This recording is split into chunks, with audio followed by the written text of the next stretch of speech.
Western Spring Television. Ours it is.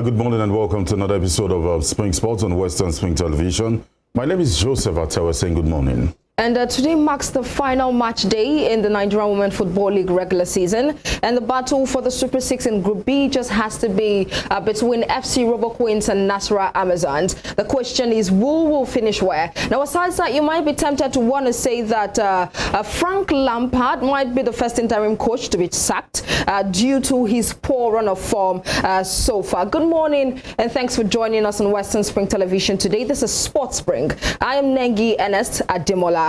And we start off from the local scene where we'll talk about the Nigerian Women Football League. Like I said earlier on, that today sets to be the final match day for the regular season of the NWFL. Now, let's start off from the very clashes that will be going down today across various match centers concerning the NWFL. Now, in Group A, Bayelsa Queens, that's the defending champions, will take on Niger Rattles FC. If we can get those fixtures being displayed on our screen right now, because Niger Rattles head coach in person of Bankole Oluokere says his team will cause an upset against Bayelsa Queens as the Nigerian Women's Football League Premiership ends on Wednesday, which is today. Now, the defending champions would host the Abuja-based club at the Samson Siasia Stadium in Yenagua in one of the 6 fixtures of the Abridged League, like I stated earlier on. And aside from that, after 11 games played, Bayelsa Queens are second in Group A with 22 points and have booked a ticket to this year's Super 6 competition, while Niger Rattles are fourth with 15 points.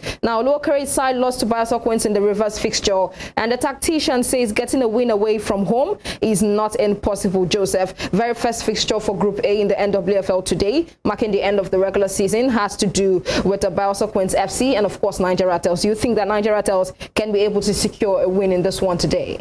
Well, I wish all the teams all the best. Every of the girls have tried, and some have been relegated. They'll try again next season. And for Oluokere and his girls, hopefully they get that win. They've been very good this season. Maybe they can niche in something. Exactly. And just still in Group A, we have Delta Queens FC who will take on Rivers Angels FC. Now, both Delta Queens and Rivers Angels, I tell you for sure, they've been able to secure their very top spot for the Super 6 competition. Now, Heartland Queens will also go against Royal Queens FC. In Group B, remember I told you that the fight for the last spot for the Super 6 would have to be between Nasarawa Amazons or FC Robo Queens. Now, for Group B, one of the fixture right there is Nasarawa Amazons will go against Adamawa Queens. Abia Angels FC, of course, will take on Edo Queens, who has also secured a ticket to the Super 6, and they are well qualified for that one. And FC Robo Queens will go on to take Confluence Queens. Now, Confluence Queens definitely have secured a spot for the Super 6, and so we'll just wait to see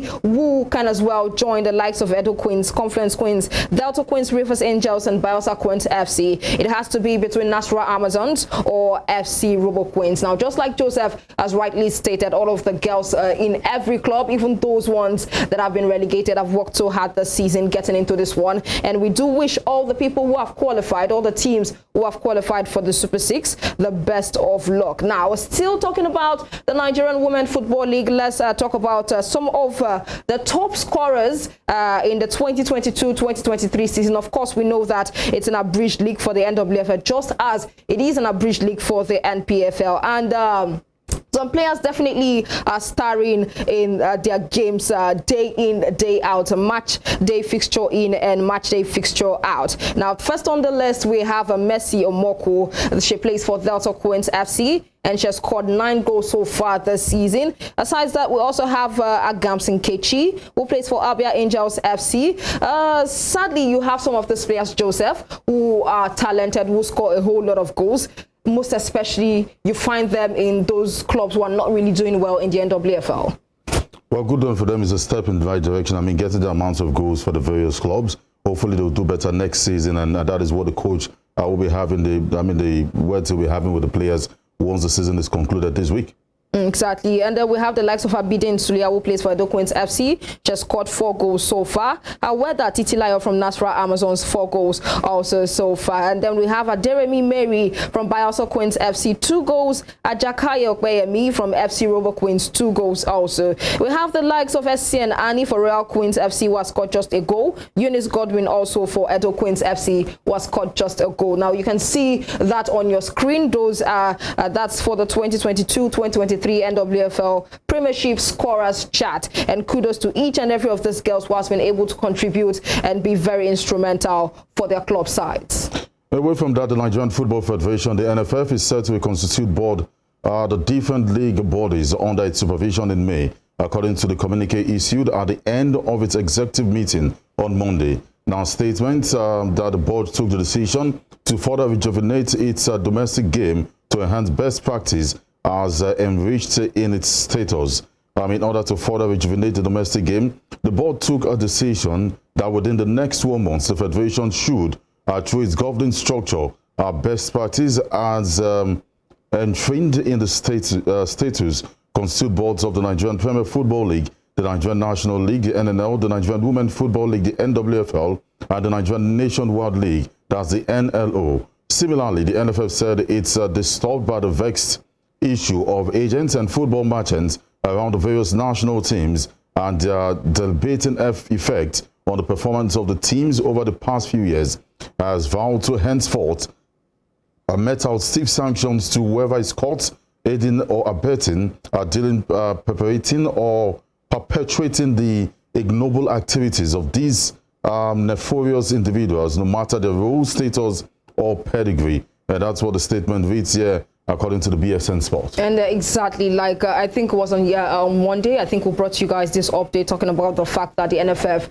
is going to have a board meeting with everyone in charge. I mean, with people from various leagues, in charge of various leagues and all of that. And this is a communique that followed that particular meeting that was held yesterday. And just like Joseph has rightly stated, that the NFF is set to reconstitute a board that leads the different league bodies, which is a right step in a very good direction this time around, because even in the NPFL, that's the Nigerian Premier Football League, what we have right now is the Interim Management Committee. That's the IMC rather, and they're just an interim board right there. So reconstituting those boards and making sure that everything is set in place, I think it's a very nice one to be able to enhance our domestic league and game as well. And speaking about the fact that they did talk about some disturbed issues concerning the NFF, concerning player agents, concerning football merchants, I think that is one issue that we've had controversies with over time. You hear that a particular player paid to be on the national team and all of that. Those are some of the issues that have been rocking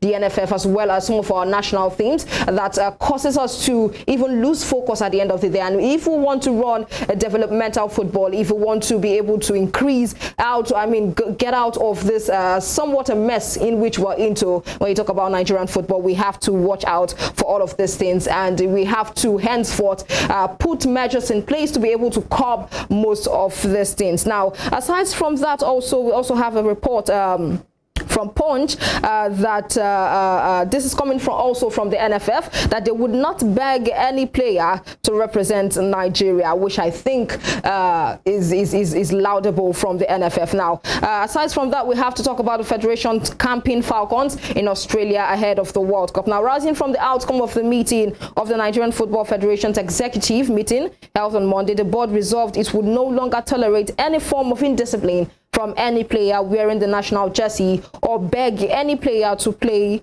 for the national team. Now, this comes following the poor run of outings by the Super Eagles and the under-23 men's team. Now, Coach Salisu Yusuf's under-23 team came short of making it to this year's under-23 AFCON after losing 2-0 to Guinea in the second leg of their final qualifying fixture in Rabat, Morocco. After playing a goalless draw in the first leg, in Abuja. And the African Under-23 AFCON is the 2024 Olympic Games qualifying tournament, and the defeat means the team will also not compete at the 2024 Olympic men's football tournament in Paris, France. Now, also, the Super Eagles, who were ranked 35th in the world in the ranking released in December, have dropped 14 points to 40th in the latest rankings, and the drop was largely due to their poor performance in the African Cup of Nations qualifiers against Guinea-Bissau in the month under review. And definitely this particular memo that has been issued out concerning the fact that the NFF and some of the board members would not beg any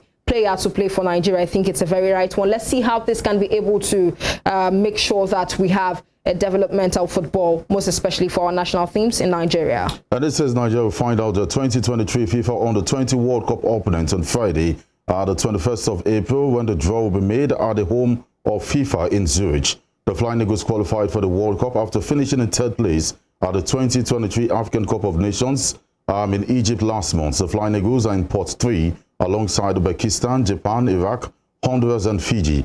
Flying Eagles coach Aladdin Bosso has invited 39 players to the training camp to begin their final preparation for the tournament in Argentina, with 2023 Super Eagles invitees Chijioke and Dano Bami parts of the group. Following their below-par performance at the Under-20 AFCON, the Nigerian Football Federation has charged Bosso's team to win the tournament. Meanwhile, Argentina will host this year's edition from the 20th of May to the 11th of June after FIFA stripped Indonesia of the hosting right just weeks before kickoff. Having been awarded hosting rights, Argentina will participate in Indonesia's place, having failed to qualify for the tournament initially. FIFA is delighted to announce that this year's edition of the FIFA Under-20 World Cup will take place in Argentina as the home of the world champions open its doors to tomorrow's superstars of world football. FIFA President Gianni Infantino has said in a statement, a total of 24 countries will be drawn into 6 groups of 4, with matches taking place in yet-to-be-confirmed venues.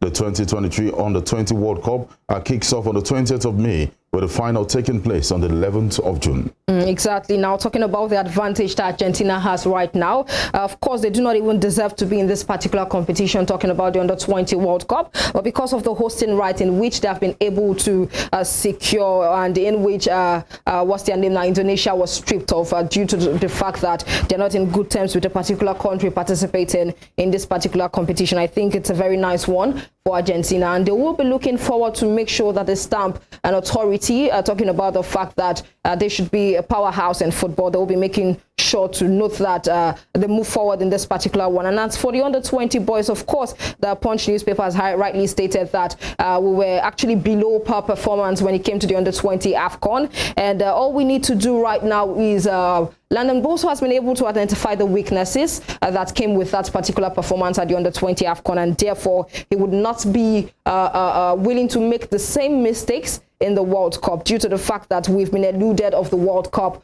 for so long. And congratulations to the boys for at least securing a ticket for the World Cup. And in pot 3, just like Joseph has rightly stated, they are placed along the sides of Japan, Iraq, Honduras, Fiji, as well as Uzbekistan. And we do hope that they get pretty, maybe in the middle kind of a country to be able to take on to. And let's see how we can be able to collect or take on our very first title when it comes to the World Cup. We're going to break here and give you highlights from matches played in the UEFA Champions League. When we come back, more stories. Please stick around.